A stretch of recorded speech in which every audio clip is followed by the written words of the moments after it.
ada Afu, ada Zenza, dan Hano. Suaranya harus begitu apa?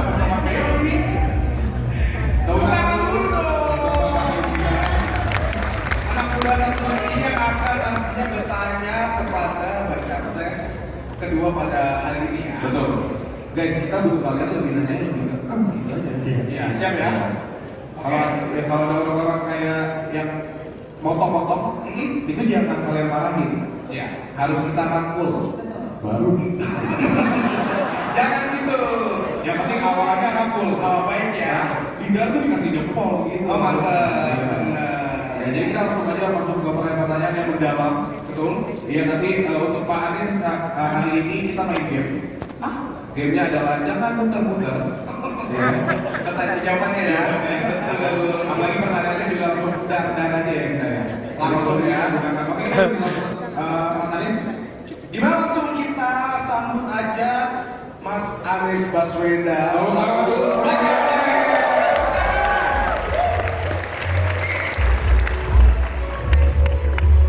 Tangan dulu ya. Ini dia. Silakan duduk. Sabar dulu panelis-panelis yang akan bertanya nantinya. Selamat siang semuanya. Terima kasih. Silakan Bapak. Mas Anies. Iya. Silakan sapa dulu untuk teman-teman di Idea Fresh dong. sabar dulu. Oh iya. Orang tuh ada satu. Mas Anies silakan boleh sapa teman-teman kita yang udah hadir di sini dan streaming. Oke, saya sapa dulu ya. Boleh. Terima kasih. Senang sekali bisa kembali ke Idea Fest. Pertama kali saya kesini tahun 2013. Time flies. 10 tahun kemudian kita ngobrol lagi di sini. Mudah-mudahan ini menjadi tempat untuk kita bertukar gagasan, tukar inspirasi. Terima kasih. Nah, saya mau langsung pemanasan lagi. Sabar bos. Saya ketekan. Saya udah nggak sabar nih. Jadi gini sebenarnya mungkin itu terlalu ini nggak sih kak? Terlalu Kayak kuliahnya enak pak waktunya. enak. Kalau yang ini nanti bapak harus mendapatkannya ya. Kalau sebenarnya kursi itu kursinya enak, tapi kurang stabil. Wah. Sekarang yang begini emang kurang stabil sih pak. Ini mau alatnya mau mana nih? Apa? Alatnya mau mana? Nah, ini gue kasih tahu. Stabil ya. Oke. Ngomongin soal kursi nih pak. Masih ada yang kosong nggak di Kementerian Kabinet apa? Gak bahaya kak. Ya gini, supaya kita lebih semangat ini hari ini nanti dari Pak Anies juga. Setiap kali yang mau bertanya boleh berdiri aja kali ya. Iya. Jangan duduk. Pak Anies juga kalau mau jawab boleh ke bawah panggung. Jangan. Jangan sini aja, di sini aja. Tapi boleh berdiri, boleh jalan-jalan maksudnya supaya lebih santai. Betul. Anak muda itu harus bergerak. Ya, oke. Pemanasan dulu ya. Kasih. Mas Anies. Seperti tadi pertanyaan pertama saya ke Baca Pres. Pertanyaannya adalah, kan masih banyak nih anak generasi muda yang masih bodoh amat terhadap politik dan pemilu untuk 2024. Apakah ada kerugian kepada negeri ini ketika anak muda sekarang itu golput? Kerugian. Itu maksud saya. R. R. Dia senang banget tuh Pak Anies datang, gak ada R-nya di namanya. Anies Baswedan bisa. Tadi sebelumnya saya yang present kalau dia ngomong bahaya. R-nya gak disebut bahaya. Saya ingin ketika gini, soal anak muda pemilu, ketika ada pemilihan umum ya, pilpres dan lain-lain, mungkin kan kita anggap satu suara, doesn't matter gitu ya. Tapi kalau satu suara itu berpikir doesn't matter dan ada 10 juta orang yang berpikir begitu, maka that 10 million does matter. Okay? Dan kalau sekarang kita misalnya melihat biar diurusin orang lain, itu mungkin dianggap biasa sampai ada kebijakan-kebijakan berdampak. Misalnya nih, udah aja biar terserah ambil keputusan. Ternyata keputusan diambil, uang kuliahnya mahal, biaya pendidikannya mahal, kesehatannya mahal. Itu keputusan politik. Jadi menurut saya anak-anak muda ikut menentukan, ikut ambil pilihan, tapi lihat apa yang ditawarkan, apa rekam jejaknya, apa rencananya ke depan. Dari situ tentukan bahwa ini akan berdampak bagi kita. Kalau diam, nanti kita akan menanggung konsekuensinya dan itu bisa mahal harganya. Tuh, dengerin ya, jangan golput. Bahkan bukan hanya anak muda, petani aja nih. Bukan ya? Petani, nelayan. Barangkali mereka menganggap ya saya nggak usah ikut-ikut. Sampai satu ketika ada Ya keputusan soal Allah. pupuk, soal jaring, soal itu yang terjadi berdampak pada dia. Nah sekarang orang mulai sadar, lebih baik saya terlibat, mengorganisir, menentukan kami inginnya A, B, C, D. Itu tawarkan dan itu kemudian jadi bagian dari keputusan. Tepuk tangan. Oke, berarti dari kita harus memilih satu suara mungkin udah berarti, tapi kalau 10 juta orang mikir itu berarti jadinya. Bayangin sering gue rupiah, mungkin nggak berarti. Iya, 10 juta. Nggak ada. Mas Anies. Siapa tahu kan? Oke, berarti kalau tadi Mas Anies bilang kalau kita itu harus memilih, cari dia backgroundnya, mencari segala informasinya. Kalau misalnya kita misal anak-anak muda di sini kayak, yaudah deh saya pilih Anies gitu. Apa dampak baiknya untuk anak generasi muda, Bang? Pertanyaannya bagus sekali. Anies bukan lo. Silakan bagus sekali. Lu lecture gue soalnya. Ini kan pertanyaan juga dari lu tadi. Lu tak pertanyaannya kan? Bener. Iya, Mas Anies. Ya, jadi gini, anak-anak muda itu punya energi lebih, perspektifnya baru. Ini bukan saya katakan karena di sini banyak anak muda aja, tapi memang selalu begitu. Dan itu sebabnya saya senang sekali selalu bekerja sama dengan anak muda. Dari mulai dulu, ketika apapun kegiatan dikerjakan, apa itu gerakan Indonesia Mengajar, gerakan turun tangan, gerakan Indonesia Membaca, selalu muncul terobosan baru yang tidak terpikirkan oleh generasi yang lebih tua. Anak muda selalu bawa kebaruan, anak muda selalu bawa perspektif yang menyegarkan, dan itu yang ditawarkan ke depan. Jadi pelibatan anak muda, kemudian sifatnya kolaboratif, jadi kerja bersama, setara, dan kebijakan-kebijakan yang dibuat disusun sesuai dengan apa yang menjadi aspirasi, sesuai dengan apa yang menjadi kebutuhan bagi anak-anak muda. Yang saya tawarkan, kami sudah melakukan di Jakarta pendekatannya seperti itu. Jadi ini bukan akan, tapi ini meneruskan yang sudah pernah dikerjakan.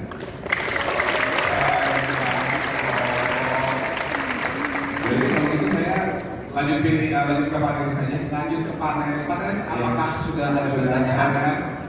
Silakan. Selamat siang Pak Anies. Perkenalkan nama saya Zeza. Zeza pemimpin tadi. Pertanyaannya sederhana Pak. Mungkin Pak Anies boleh cerita, dia kan masih muda nih, pengen tahu ada nggak sih Pak turning point pada saat seorang Anies Baswedan muda dan sadar dan yakin bahwa dia siap jadi pemimpin? Itu pertanyaannya, tapi ada nih kamu yang dulu dia cerita nanti 12 menit ya. Terangkan. Nah, Ya, gini cerita masa lalu jadinya ya. Sebenarnya kalau diceritakan masa lalu itu kesannya udah tua. Iya. Masih muda, Pak. Saya sering kali bilang gini, apa definisi muda sama tua? Nggak ada definisinya. Bang Ani Doya ini masuk muda atau tua? Muda. Ya. Marco, ya, Marlo muda atau tua? Muda banget. Muda banget. Saya muda atau tua? Jadi seperti ini. Kalau yang dia bahas adalah masa lalunya, dia sudah tua. Tapi kalau dia bahas adalah masa depannya, maka sesungguhnya masih muda. Gitu. Nah, saya sekarang disuruh bahas masa lalu. Gitu. Saya cerita sedikit sama kamu. Ketika saya SD, kami bersama teman-teman membuat organisasi namanya kelompok anak berkembang. Namanya Kelapa. Terus kegiatannya apa? Ada sepak bola, badminton, kemudian kita bikin kaos bersama, bikin seragam, panggil orang untuk menjadi coach, dan kita jadi coach. Dan waktu itu saya kelas 5 SD, tapi yang anggota itu adalah anak-anak kira-kira dari mulai SD kelas 4, 5, 6, SMP 1, 2, 3. Waktu itu saya diminta jadi ketuanya, memang saya inisiator waktu itu. Tapi waktu itu tidak terbayang sebagai pemimpin, tidak ya, bersama teman-teman saya mengorganisir. Begitu juga ketika SMP, SMA, memang betul saya dipilih oleh mereka menjadi pemimpin, tapi tidak kemudian ada perasaan oh ya saya ini adalah pemimpin. dari awal saya di keluarga itu diberikan apa ya, semacam bekal. Anggap semua itu setara, anggap semua itu sama. Jadi kalaupun menjadi yang amanatin untuk mengetuai, jangan pernah anggap sebagai lebih tinggi.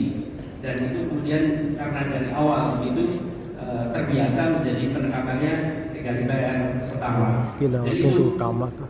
pengalaman masa muda, masa kecil ya, masa kecil ketika Nggak pagi SD, banget ya? SMP, SMA selalu berada di dalam amanat oleh teman-teman jadi ketua. Itu pengalaman saya ketika dulu.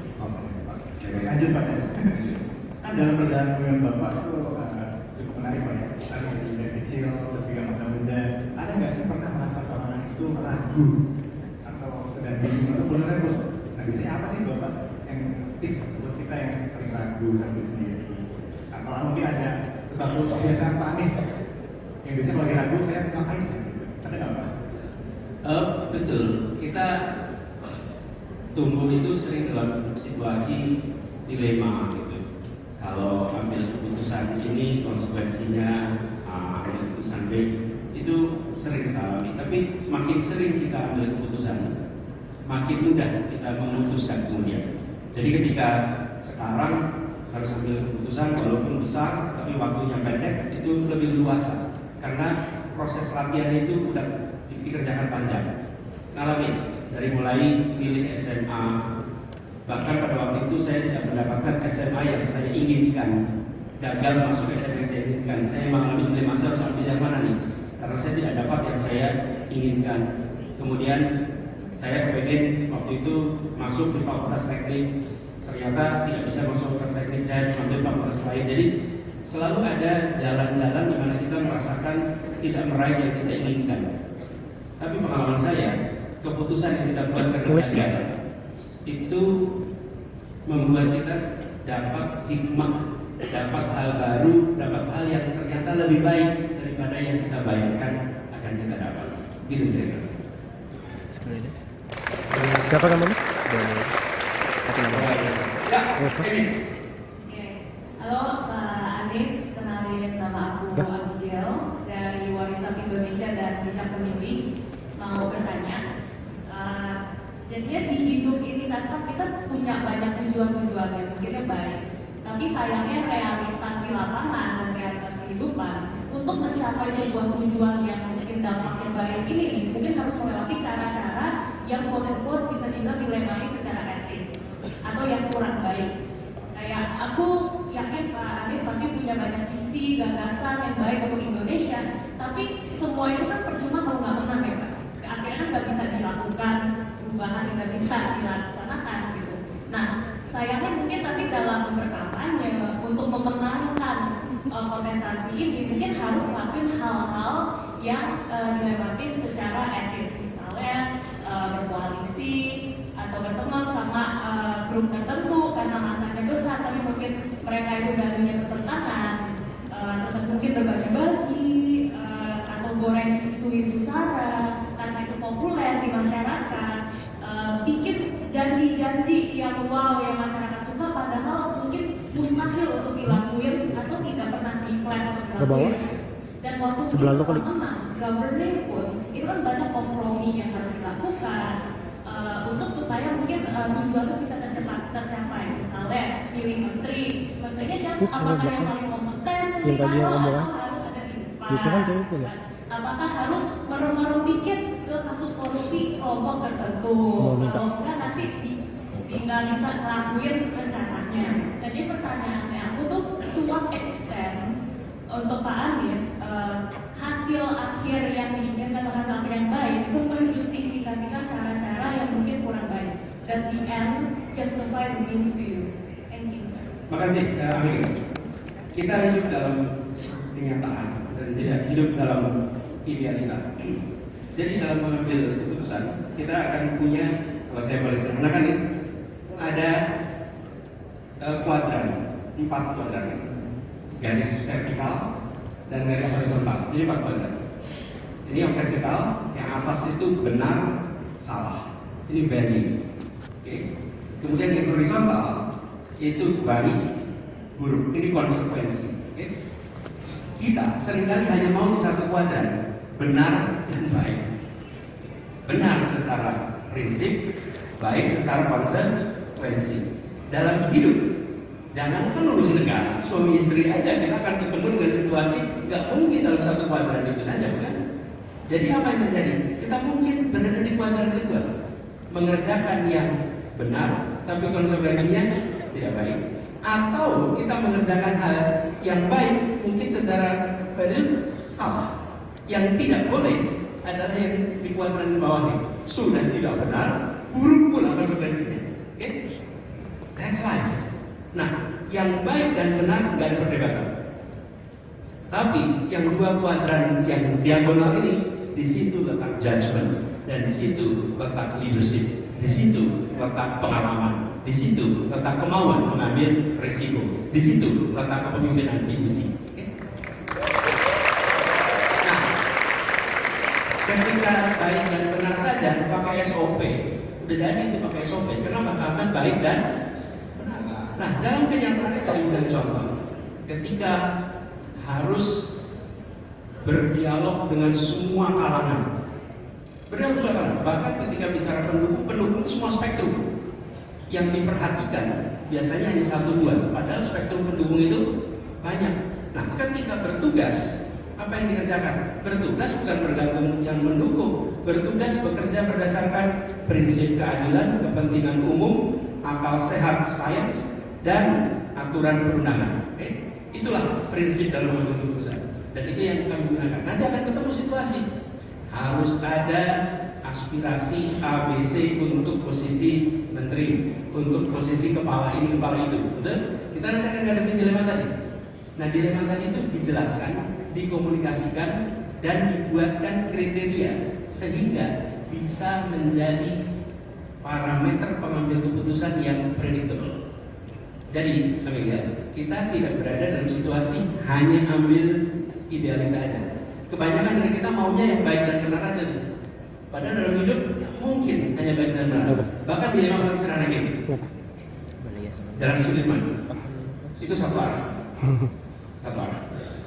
Di perempatan Semanggi ada sebuah rumah sakit di situ. Misalnya, terus ada kejadian kecelakaan di mana orang yang celaka harus dibawa ke rumah sakit dan jalannya itu macet, jalan berlawanan arah, itu jalan yang kosong. Apa yang bisa dikerjakan? Menunggu macet dan yang kecelakaan sampai ke sana terlambat, atau Anda ambil jalur yang berbeda, salah secara prinsip tapi baik secara manfaat. Anda ambil keputusan itu. Saya ambil jalan yang melawan dengan arus karena saya mau menyelamatkan orang yang kecelakaan supaya cepat sampai ke rumah sakit. That's judgment. Dan jangan cepat-cepat. Ini the end justify the means. Sebentar. Can you argue that to someone yang sudah dying? I don't think you will argue that. Jadi jangan juga dibuat generic. The ends justify the means. Nah, kalau ends yang menyelamatkan nyawa, let's do it. Kebayang ya? Nah, inilah letak judgment. Jadi saya pegang ada 4 kuadran. Yang kuadran pertama itu paling ideal. Yang kuadran di ujung diagonalnya dihindari. Yang 2 itu gunakan judgment, dan itulah kenapa harus ada leadership. That's the answer. Silakan Pak Anis, kita langsung aja. Pak Anis, Assalamualaikum, saya Hana Pak Anis. Assalamualaikum. Dari Liputannya. Pak Anis, kita bicara tentang core-nya Pak Anis tentang pendidikan. Pendidikan di Indonesia sampai saat ini kita nggak bisa tutup mata, teman-teman semua yang dari sini dan juga Pak Anis, bahwa masih jauh dari kata-kata berkualitas Pak Anis. Pak Anis setuju? Pendidikan kita. Kalau bicara overall, ya. Ya, setuju. Oke. Pertanyaan saya adalah Pak, sebelum pertanyaan, kita ngomongin soal uang Pak. Kalau sekarang indikatornya mau dapat sekolah bagus harus bayar mahal. Semakin bagus sekolahnya semakin mahal bayarannya.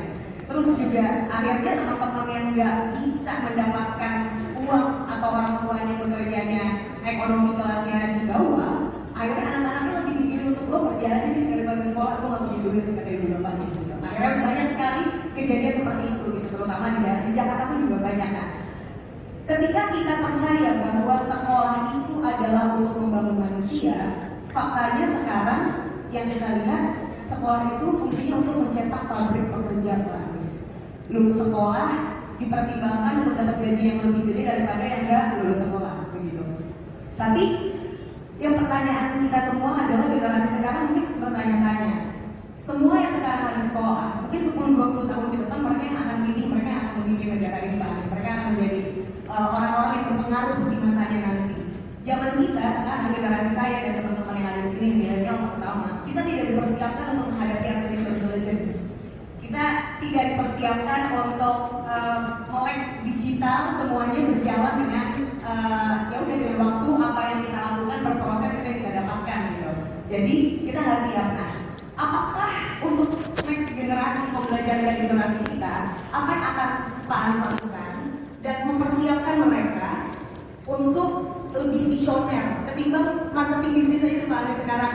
Anak-anak TK aja udah dibuatin ketika mereka udah gede mereka akan menjadi customer yang seperti apa. Apakah di pendidikan ada sistem seperti itu? Itu kita butuhkan. Terima kasih Pak Anies. Ya, jadi pertanyaannya kan Adalah bagaimana ketika kita zaman dulu aja kita tuh nggak dipersiapin untuk menghadapi apa yang kita hadapi sekarang. Anak-anak nanti gimana, jangan sampai mereka cuma jadi sekolah cuma dipersiapkan untuk mencetak para pekerja doang ya, untuk manusia. setuju. Jadi gini, kalau kita bicara overall, memang secara umum kualitas kita bisa banyak indikator-indikator menunjukkan itu. Tapi jangan pesimis, karena di kita ini ukurannya besar. Selalu kalau dibuat indeks kita pasti akan kalah dibandingkan tetangga yang lain. Ada Singapura, ada Malaysia. Kalau dibuat indeks kalah, karena jumlah siswa kita ini lebih dari 50 juta.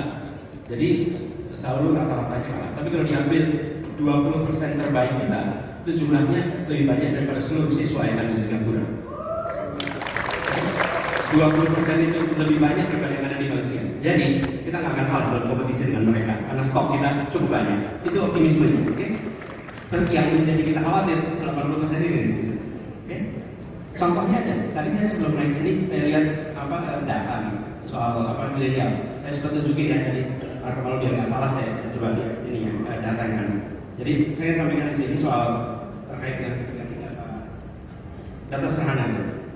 Milenial kita ini 86 juta, 40% lulusan SMA dan 40% lulusan SD SMP, yang sarjana 14%.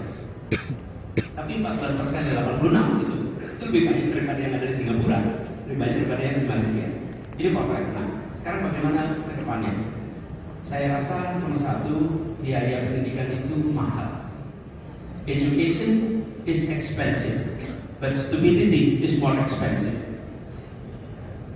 Education is expensive, but ignorance is more expensive. Jadi pendidikan mahal, tapi kebodohan itu lebih mahal lagi. Nah, kita harus mengalokasikan anggaran yang cukup untuk pendidikan. Dan kalau boleh saya tambahin, dan kesehatan. Karena itu satu paket. Kualitas manusia itu bukan hanya pendidikannya aja, tapi kesehatan. Jadi kesehatan dan pendidikan, alokasi yang diberikan ke sana jangan dipandang sebagai biaya, tapi dipandang sebagai investasi. Setuju. Kalau investasi, maka kita menentukan mau dapat apa besok. Nah, kalau kita invest di pendidikan itu kecil, ya jangan harap dapat kualitas yang baik. Sama juga kita kalau invest di apapun lah. Kalau kita pilih yang sepele-sepele, ya nanti dapatnya juga yang sepele-sepele. Jadi menurut saya investasi itu, sehingga biaya pendidikan yang ditanggung oleh keluarga bisa diturunkan. Ini anak usaha aja. Kenapa sih keluarga harus membayar biaya pendidikan tinggi? Karena negara mengurangi porsinya. Saya nih, ketika zaman kuliah dulu, saya bayar Rp97.000 SMP SPP per semester. Ongkosnya berapa? Per semester Rp1 juta. Yang Rp900.000 dibayar oleh negara. Ketika negara mengurangi beban itu, misalnya nih, negara hanya bayar Rp300.000, maka yang Rp700.000 harus ditanggung oleh orang tua saya. Oke? Nah, ini yang harus saya kembalikan lagi, bahwa negara yang harus memberikan alokasi yang cukup untuk biaya pendidikan sebagai investasi agar rumah tangga tidak harus mengeluarkan biaya yang mahal untuk pendidikan. Itu perspektifnya. Nah, itu satu tentang biayanya. Apa dari mulai PAUD, ini pendidikan paling penting usia dini sampai pendidikan tinggi. Kemudian yang kedua soal materinya. Saya setuju sekali soal pendidikan itu jangan sekedar menyiapkan tenaga. Pendidikan tujuannya bukan menjadikan orang siap kerja. Pendidikan itu mengembangkan potensi yang ada. Tadi mungkin sudah bicara sebelumnya di sini, ada Bu El, mungkin masih di sini bicara soal pendidikan. Itu mengembangkan potensi, dan yang harus ditumbuhkan adalah karakter. Itu yang paling dasar, karakter moral maupun karakter kinerja. Itu yang paling utama. Dan ditumbuhkan, jangan dicetak. Anak-anak kita tidak untuk dicetak. Anak-anak kita punya potensi, mereka hanya perlu ditumbuhkan potensinya. Nah, kalau pendekatannya adalah menumbuhkan karakter, nantinya karakter apa yang paling penting yang mereka miliki? Tadi saya sampaikan karakter moral dan kinerja. Yang terakhir, Hanum cerita, tidak dipersiapkan untuk menghadapi A, B, C. Kita memang ke depan harus mendidik anak-anak kita untuk menjadi pembelajar, learner. Pembelajar itu punya kemampuan untuk to learn and to unlearn, untuk bisa melakukan keduanya. Sehingga ketika ada AI, dia akan belajar untuk bisa memanfaatkan AI. Ketika ada teknologi baru, dia akan belajar memanfaatkan. Nah, kemampuan learning ini, menjadi learner ini yang paling kunci. Sehingga kalau kita lihat di negara-negara sudah bergerak nih. Dulu ada istilah negara maju itu industrialized, advanced country, industrialized country, kemudian first world. Sekarang banyak negara menyebut dirinya kalau disebut maju apa? A learning nation, a learning country. Itu artinya negara yang terus-menerus akan keep up dengan perubahan yang terjadi. Jadi kalau kita mengajarkan kepada anak-anak, bukan mengajarkan sesuatu yang pasti besok terjadi. We cannot predict the future. 10 tahun yang lalu nggak ada yang membayangkan AI seperti sekarang. Jadi kalau kita didik anak kita 10 tahun lalu juga nggak tahu. Tapi kalau kita mendidik anak-anak kita untuk menjadi learner, apapun yang terjadi di depan, dia akan bisa mengantisipasi dan memanfaatkannya. Itu dari kerja. Bagus sekali. Berbobot sekali ya. Dia berbobot sangat menarik. Betul. Apa puas dengan jawabannya? Puas. Oke. Oke, izin lanjut. Pak Anies, selamat siang. Nama saya Afu Pak dari Bijak Memilih dan dari tim policy di Afu Pak. Ya halo Pak. Jadi kami kan banyak berurusan dengan orang muda tadi Pak ya, yang katanya mau di-engage dan seterusnya. Dan isu-isu yang kami fokuskan memang adalah isu-isu yang kami sebut intergenerasional Pak. Jadi ini isu-isu yang membuat khawatir orang muda khususnya, karena ada elemen transisi ke masa depan gitu ya. Jadi tadi disebutkan beberapa misalnya transisi digital gitu, apa ketidakpastian yang muncul dari situ, tapi juga tidak kalah penting tentu krisis iklim gitu ya, yang kemudian menjadi kekhawatiran banyak orang muda. Cuma yang semakin bikin anxious tuh Pak adalah banyak di antara masalah-masalah ini tuh solusinya sangat, atau masalahnya sangat sistemik, sangat intertwined dan tidak semudah itu menyelesaikannya. Sampai belum tentu satu orang, nggak boleh nyebut kampanye tadi kan ya, satu orang pemimpin manapun belum tentu bisa menyelesaikan, karena masalahnya much bigger than one authority figure gitu. Masalahnya sangat sistemik. Concern-concernnya sangat berhubungan dengan berinteraksi dengan berbagai stakeholder, berbagai kepentingan, yang itu sangat-sangat kompleks. Nah, kata kuncinya platformnya Pak Anies itu salah satunya perubahan atau pembaruan. Tadi ajak orang muda dengan ide-ide baru.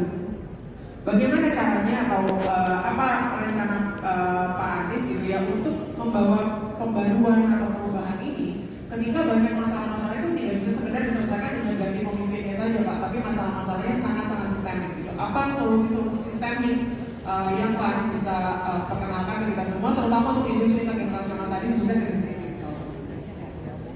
Terima kasih. Gini, ini ya pertanyaan yang sebenarnya aku ini mendasar sekali terkait dengan bagaimana menyelesaikan masalah yang tidak mungkin diselesaikan hanya dengan keputusan satu orang saja. Nah, saya mau katakan ini pendekatan yang sejak Republik ini didirikan itu kita adopsi. namanya gerakan. Republik ini tidak didirikan sebagai program. Republik ini didirikan sebagai gerakan. Coba bayangkan kalau program hanya keputusan Soekarno, Hatta, dan kawan-kawannya di BPPKI, kemudian rakyat menonton, enggak tuh. Apa yang harus kita ambil lagi dari semangat itu? Semangat, kalau bahasa sekarang, kolaborasi. Negara jangan memonopoli urusan seakan-akan hanya milik negara. Lalu dalam negara hanya pimpinan-pimpinan saja menentukan. Bukan. Justru pendekatan harus kolaborasi. Pendekatan yang mengajak pada semua. Kalau saya sebut dengan istilah sekarang juga movement based solution. Solusinya itu gerakan dan lingkungan hidup adalah salah satu isu yang bisa dikerjakan lewat gerakan. Itu salah satu contoh. Dalam gerakan ada program, tapi sesungguhnya yang lebih besarnya adalah gerakan. Jadi saya melihat apa sih cara membangun gerakan itu? Membangun gerakan itu gini. Menurut pengalaman selama ini kami lihat, membagikan perasaan pemilikan atas masalah. Masalah itu jangan dianggap milik negara saja. Masalah itu dianggap milik semua. Jadi let's own the problem. Kalau Anda merasa memiliki masalah itu, maka Anda akan mau terlibat di dalam menyelesaikan masalah. Tapi kalau Anda nggak merasa bagian dari masalah, Anda nggak ingin menyelesaikan masalah.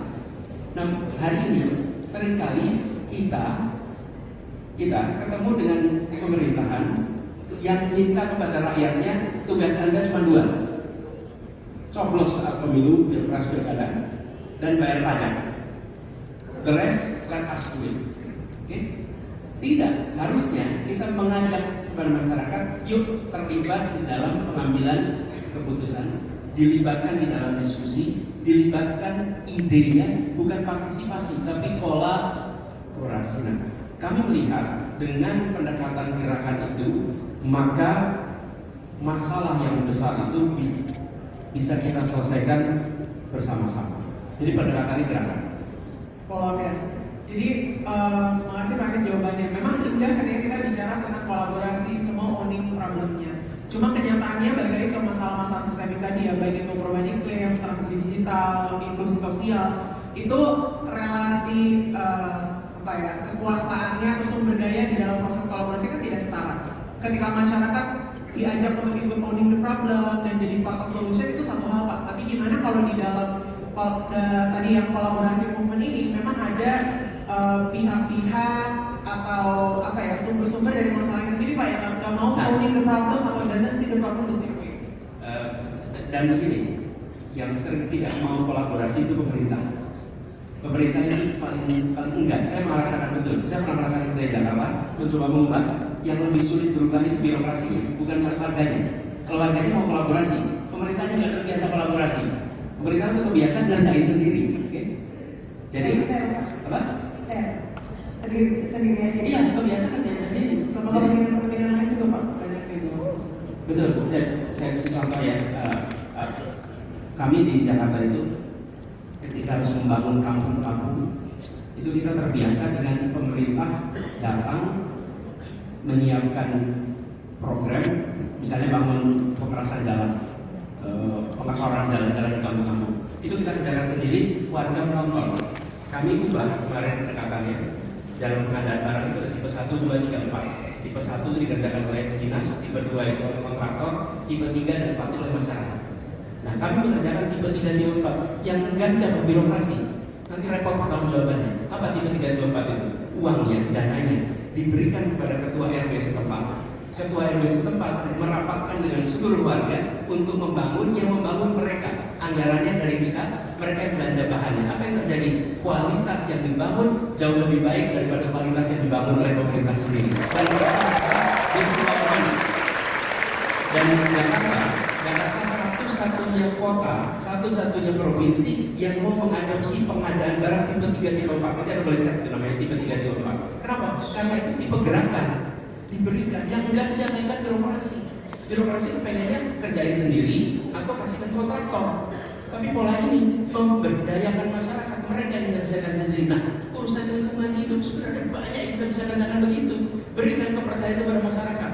Bahkan kalau Anda lihat rumah susun yang baru-baru, apakah akuarium, duri, itu begitu mereka bekas gusuran, kita bangun kampung-kampung itu, perumahan, apa yang terjadi? Pengelolaan itu dikerjakan negara. Mereka membuat koperasi, kemudian mereka yang mengurus apartemen itu atau rumah susun itu, bukan negara yang mengurusnya. Berikan kepercayaan kepada rakyat, karena rakyat sesungguhnya mampu untuk menyelesaikannya dengan baik. Tinggal trust itu diberikan, dan pendekatan inilah yang menurut saya harus pasti kita akan ketemu dengan situasi penyimpangan, itu fungsi pengawasan. Mau dikerjakan oleh siapapun, kalau nggak ada pengawasan juga bisa ada penyimpangan. Tapi jangan kita berprasangka bahwa setiap dititipkan pada rakyat nanti akan meleset, lebih baik dikerjakan oleh negara. Nah, urusan lingkungan itu justru sebaliknya.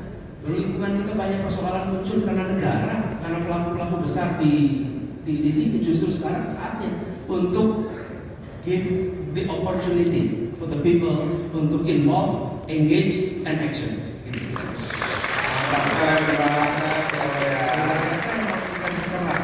Ya, ada anggaran, anggarannya, ya Pak Anies lebih bagus.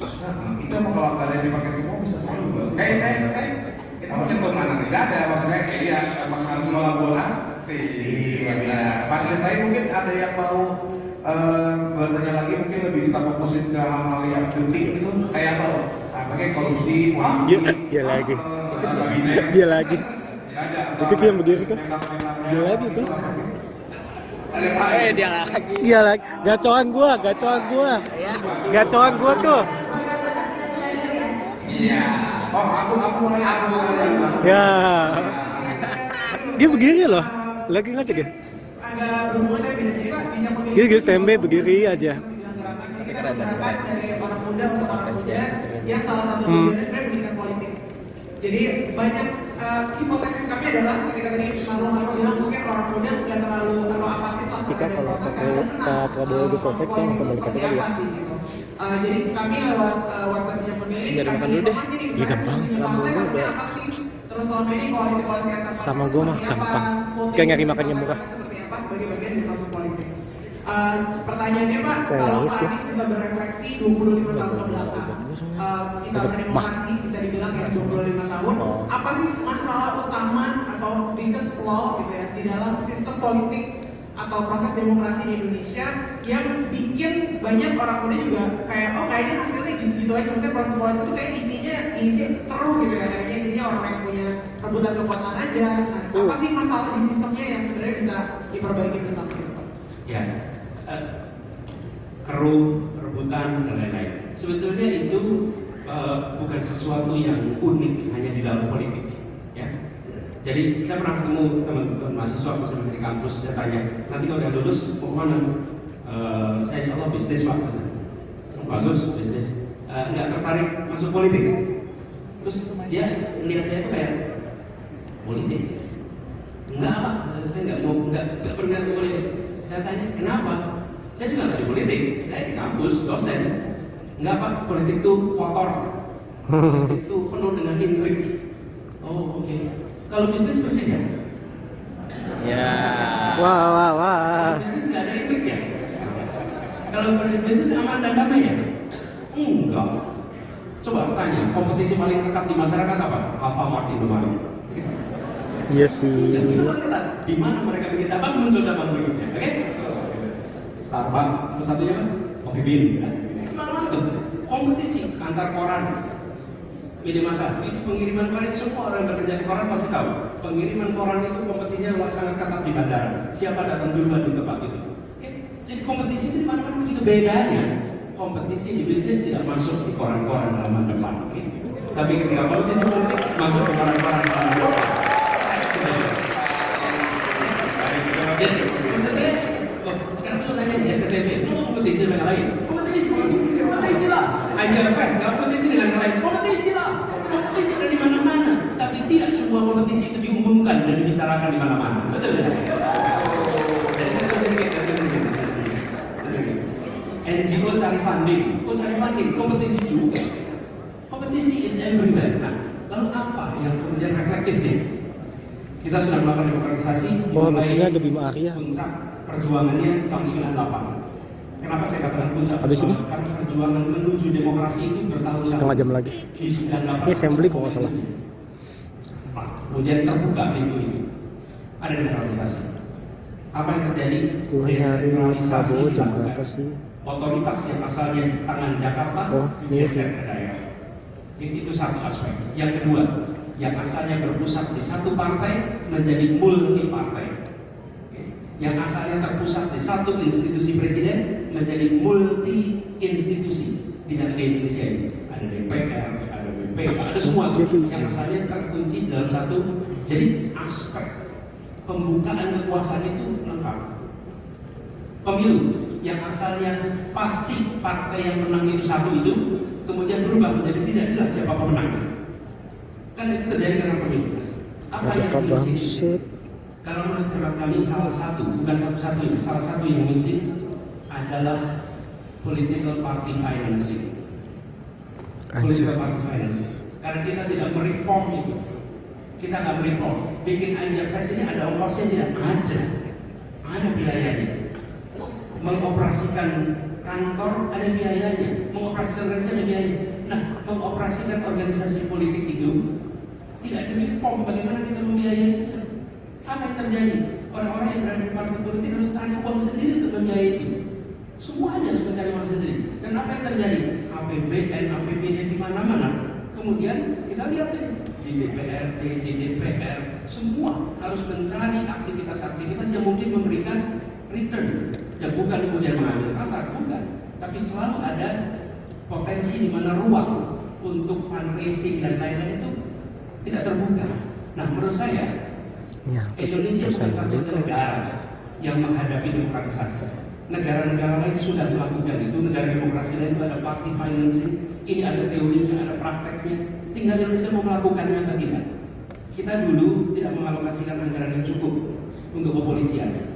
Kasihan, polisi itu harus bekerja di lapangan tanpa perlu anggaran. Sekarang sudah dialokasikan yang cukup, sehingga mereka bisa beroperasi dengan, bisa berkegiatan dengan ditutup anggaran yang cukup. Nah, menurut saya aspek yang harus dibereskan di Indonesia hari ini adalah political financing.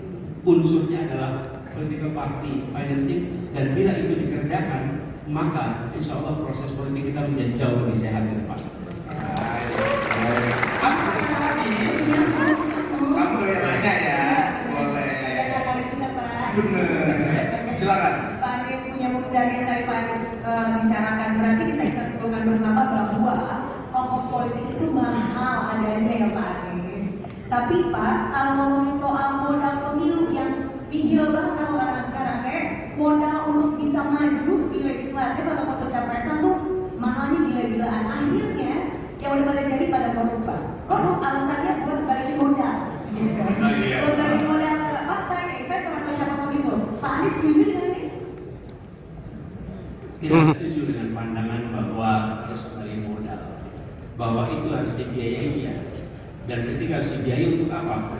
Misalnya, kalau misalnya maju pilkada, maka untuk kabupaten ini jadi lebih baik, untuk kota ini jadi lebih baik, tapi bukan sebagai hutang. Bahkan ketika dulu saya maju pilkada di Jakarta, ada yang berikan hutang, dan saya minta hutang ini boleh saya berhutang untuk biaya, tapi kalau saya menang maka hutangnya dia nggak lunas. Kalau saya kalah maka saya akan bayar hutang ini. Kenapa begitu? Karena kalau saya kalah, saya akan bekerja di luar pemerintahan. Kalau di luar pemerintahan, saya boleh cari uang untuk bisa menutup hutang saya. Tapi kalau saya menang, saya tidak mau berada di pemerintahan dan harus membayar hutang untuk biaya politik itu. Oke, clear di sini. Dan sebenarnya saya itu dulu tak pernah mau menceritakan ini. Ini gara-gara dokumen ada yang mau dibuka aja keluar. Ya, tapi apa ya? Bahwa ya biayanya mahal. Tapi kalau itu tidak diatur apa? Diatur batasannya. Harus ada ceilingnya, terus ada. Kalau tidak ada ceiling itu infinite. Infinite itu artinya batas tuh. Batasnya cuma langit. Dan kalau batasnya cuma langit, maka apa yang tadi Han ceritakan bisa terjadi. Jadi kepada siapapun yang mendukung, ini adalah untuk lebih baiknya kota ini, lebih baiknya provinsi, atau lebih baiknya negara ini. Dan kita membutuhkan untuk kampanye, tapi bukan sekedar untuk nanti ketika sudah di pemerintahan membayar. Nah, praktek yang selama ini terjadi banyak sekali yang ceritakan seperti Hanum ceritakan. Itu sebabnya kenapa tadi saya bilang kepada Afu pertanyaannya. Inilah problem utama yang belum selesai. soal party financing, political financing. Ini harus diselesaikan. Selama itu belum diselesaikan, maka kita akan selalu ketemu dilema-dilema yang seperti yang diceritakan tadi. Gitu ya. Terima kasih Pak. Berbobot sekali, tepuk tangan dulu dong. Kita santai dulu. Nah, karena durasinya sudah mau habis, apakah ada pertanyaan terakhir dari panelis? Langsung paling depan. Jangan. Panelis saja, panelis. Iya, boleh. Miguel. Mau tanya tentang isu kebebasan berpendapat, Pak. Jadi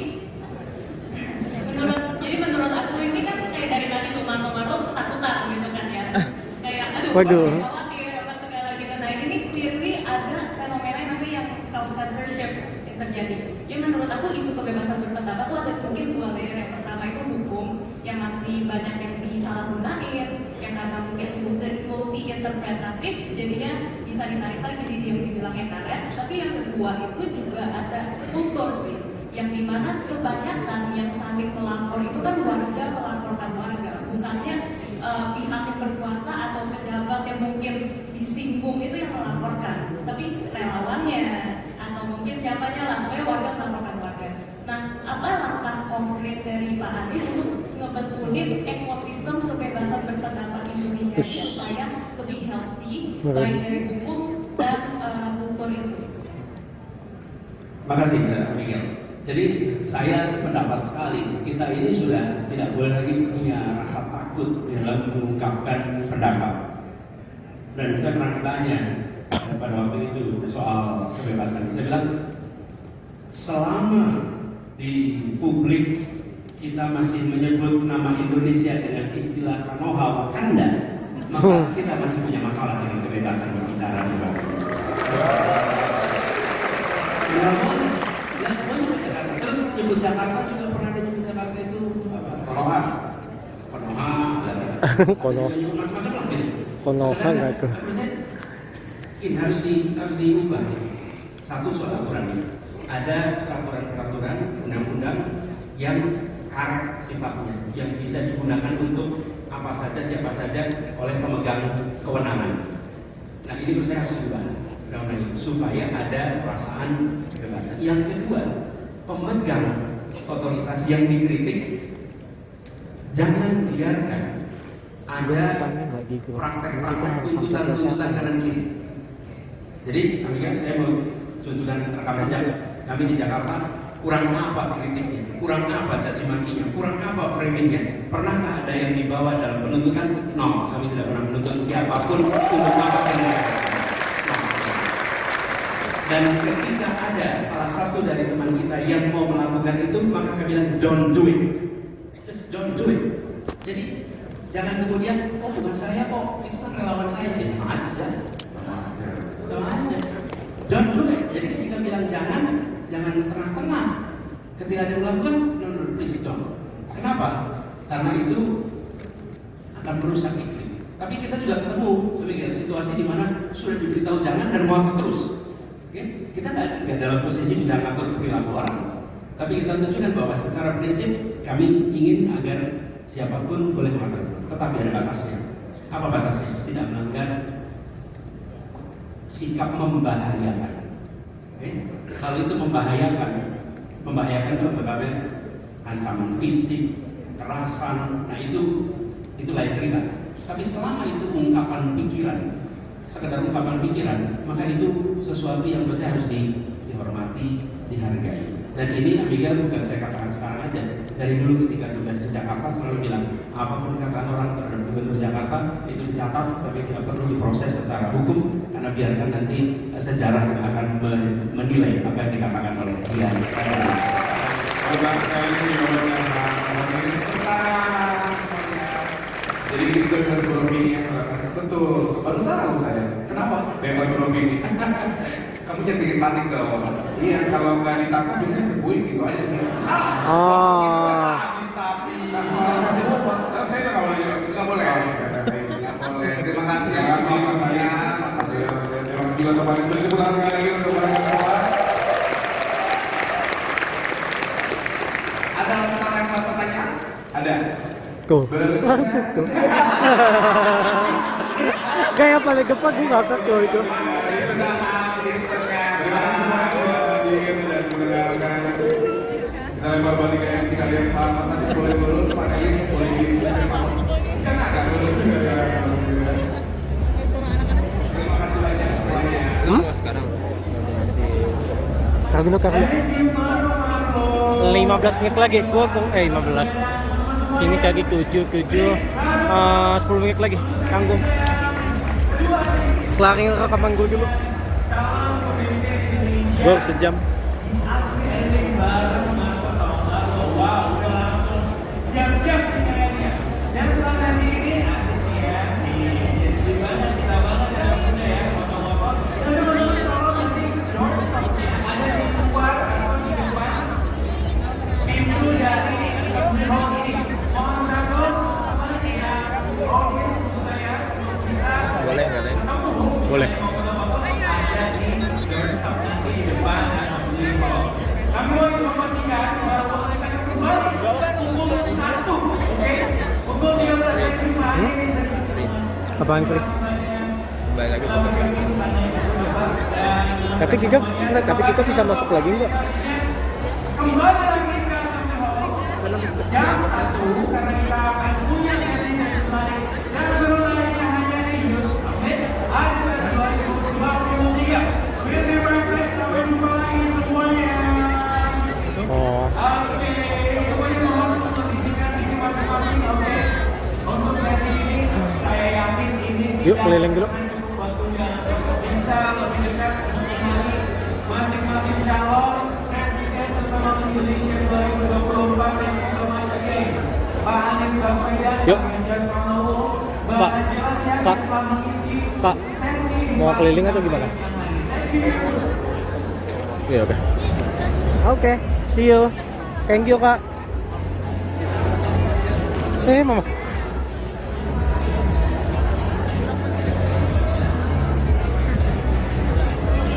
Masih gigi depan loh. Oh, gapnya cuma kayak gitu doang. Pantes bisa tembus. Soalnya dia nggak kayak di Kemarin di NJS. di NZS sama pas di CIFV lu ngikut juga nggak?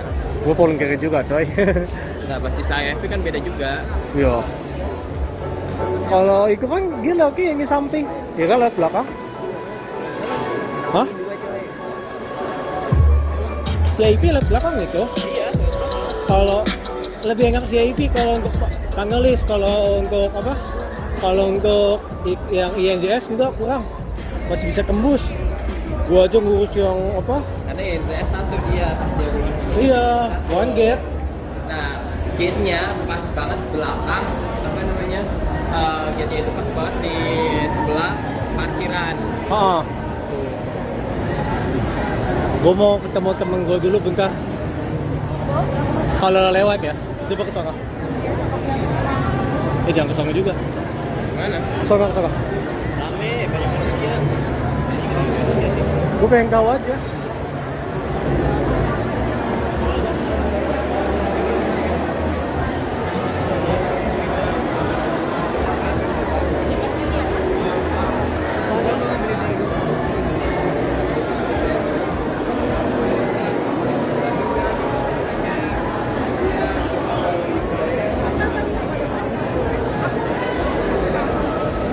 Apa lo? Ketemu di mana aja? Bengkak.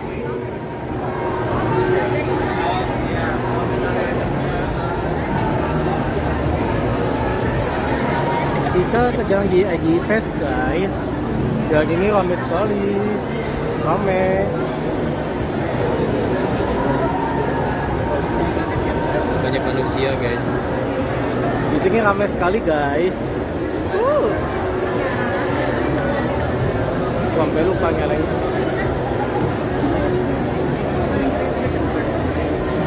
Tapi dia cuma satu aja. Hah? Dia cuma main hall doang adanya. Ada 5. Enggak, yang ini. Apa? Cuma satu doang kan. Masa kayak ada 5 ruangan Sama kayak ini. sama kayak JEP. Kalau yang JS kan cuma 2. Malah cuma 2. Kecil. Enggak 3. Di JS kan 3 studio. Oh, yang main hall. Studio, Menho sama apa yang di bioskop itu? Ya itu studio 1, studio 2. Itu studio ya? Oh bagi 4. Oh ini studio 1, studio 2, Menho sama ini yang buat rekaman kau lu? Conference room. Kompres ya? Iya, yang Bukan, podcast Iya. anjir. podcast beda lagi. Ya mas gue itu. Gue udah ngetek jadi LO. Hah? Di CIF gue jadi LO. Siapa? Ke November. Oh iya, ntar coba aja kayak gue. Gue juga mau coba. Mau nyoba piada orang udah. Agak. Siapa lagi kalau bukan sih itu? Apa? Sherin. Kenapa serius? Dia aja nggak dapet. Itu. Dia aja nggak dapet. Dia dapet cuy. Dia LO. Enggak anjir. Iya. Serius? Iya, dapat. Dia megang. Nah, ini LO-nya nih, LO-nya nih. Dia megangnya si, aduh, gue lupa lagi speakernya. Ayo, LO-nya. Lupa. LO-nya hektik, LO-nya hektik. Ini rame banget. Coba ke sana, gue pengen lihat. Nggak lihat aja dulu. Pengen tahu.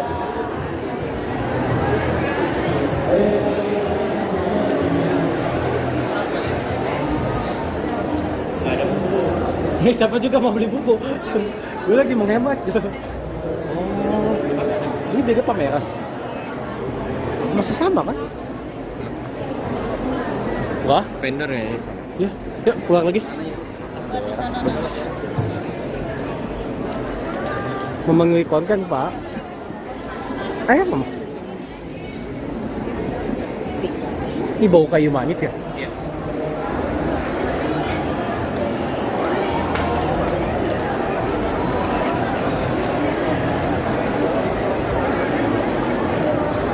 Gue masih mau lanjut. Jujur kayaknya makan. Hah? Makan, ayo. Sambil jalan keluar.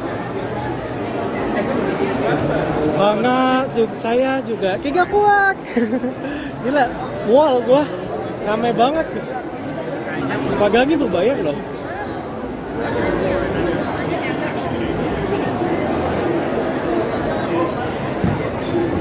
Ya berbayar aja seramai ini.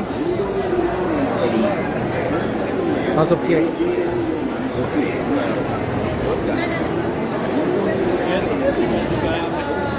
Ya, emang ini agak echo chamber ya. Maksudnya in a way. Lo mau langsung apa? Mau langsung makan di luar atau di dalam? Di luar. Yang murahan. Hah? Yang murahan. Banyak. Mau yang di dalam mall atau yang di luar mall? Yang di luar aja. Kalau yang di luar mall, kita harus berjuang sampai ke ini. Ujung. Oh. Mau makan apa dulu? Sampai ke ini dulu. Lo tahu nggak belakang FX? FX Sudirman. Iya, lo mau ke sana nggak? Ya sedikit doang. Kalau nggak ini puja saya. Gue nggak tahu murah atau nggak, harusnya sih murah. Mungkin ngecking aja mobil GBK. Ya, makanya ayo sekalian experience. Caranya gimana? Gampang. Cuma duduk nungguin aja.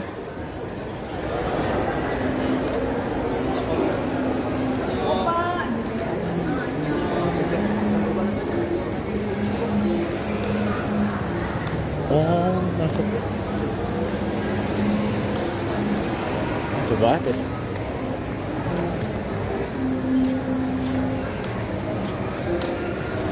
Asli rame banget guys. Tuh lihat aja. Iyalah 3 event. Iya gak? Kita Ya, itu lagi diskon gede-gedean. AI lagi hut. apa?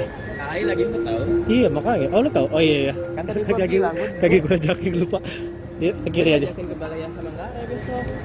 Gua ke Sorong Kang. Enggak, bener-bener bed rest gue besok. Sama gua juga. Ayo ke kiri. Iya sih. Mana? Ya udah kiri aja dulu. Sebenernya kiri kakak sama aja sih.